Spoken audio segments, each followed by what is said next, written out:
how to change your preferred payment method on PayPal.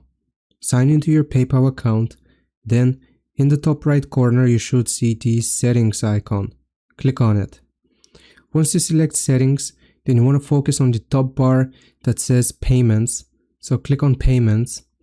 And now from this section, the very first option is going to be online purchases.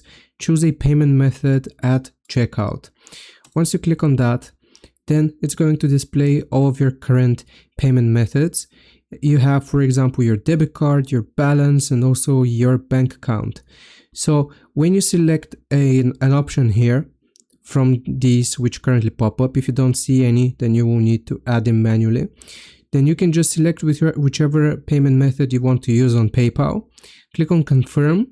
And now we have successfully changed our preferred payment method on PayPal. I hope this video helps you out. Leave a like and subscribe. I'll see you next time.